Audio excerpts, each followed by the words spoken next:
Si vous avez vous aussi envie de ralentir le temps et que vous avez des cinémas Pathé et Gaumont à proximité, ne manquez pas la diffusion ce week-end d'un film exceptionnel. La Calas aurait eu 100 ans aujourd'hui et des passionnés ont pour l'occasion colorisé l'un des rares films de ses prestations, son récital donné à Paris en 1958.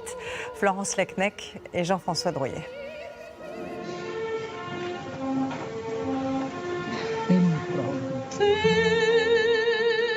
On parlait à propos de cette soirée de sa robe rouge écarlate et de son maquillage turquoise qui lui donnait un regard de python. Mais jusqu'à aujourd'hui, il fallait surtout faire preuve d'imagination. Ces deux magiciens ont tout changé. Pour faire apparaître cette Maria Callas tout en couleurs, souveraine, au sommet de sa gloire, sur la scène de l'Opéra de Paris, un soir d'hiver 1958. C'est vraiment voir Callas comme on l'a jamais vu, ce niveau de détail dans toutes ses expressions, même dans sa respiration, dans sa gestuelle. En fait, c'est vraiment assez étonnant, c'est juste comme si elle était là.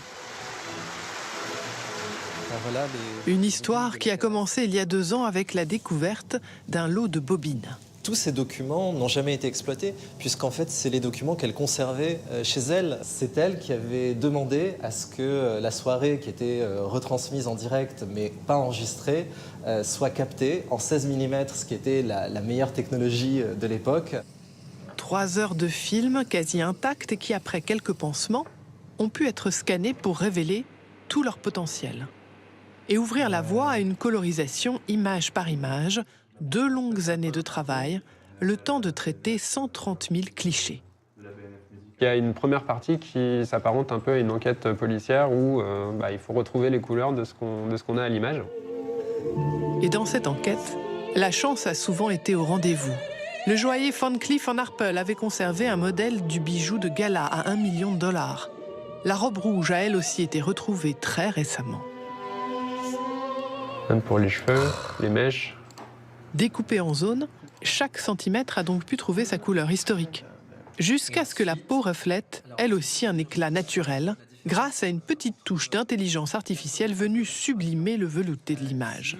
On a plus de détails sur ses cheveux, sur ses yeux, sur sa bouche. Et sur grand écran, c'est vraiment très, très impressionnant.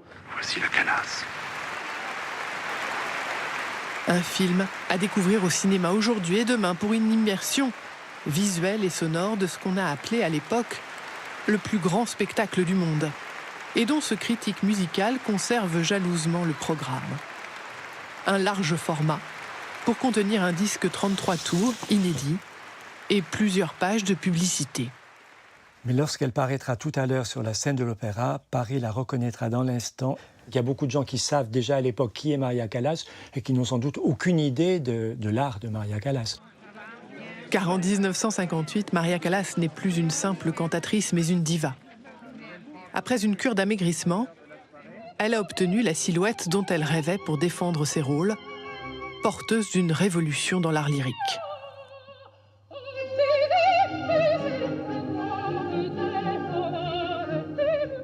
Tout d'un coup, le papillon est sorti de la chrysalide et elle est devenue une femme absolument extraordinaire, d'une beauté stupéfiante en scène. Il y avait un climat d'électricité absolument incroyable. Et c'est donc avec tout le faste républicain qu'on accueille ce 19 décembre 1958 Maria Callas à l'Opéra. Car si elle a chanté dans le monde entier, elle n'a encore jamais chanté ici, à Paris. Il faut imaginer d'abord la salle pleine, remplie, pas une seule place de libre. C'était vraiment l'événement du tout Paris. Des vedettes de cinéma, Brigitte Bardot était là avec Sacha Distel, des grands noms tels que Cocteau, Charlie Chaplin était présent également, et puis le président de la République, René Coty, qui était installé juste ici, au centre. Le séjour de la diva. Et puis il y a ceux qui n'ont pas pu venir, mais qui lui adressent leurs encouragements, comme ceux très explicites de Marlène Dietrich. Merde, merde, merde, écrit-elle. Ce sera un triomphe avec 16 rappels. Digne de toutes les attentes. Et que ce film nous fait revivre aujourd'hui, comme si la couleur nous permettait aussi de mieux l'écouter. avec son grain de voix porté par ses talents de grande tragédienne, qui aura fait des airs de Bellini, Verdi ou de Puccini ici avec Tosca, des tubes dans le monde entier.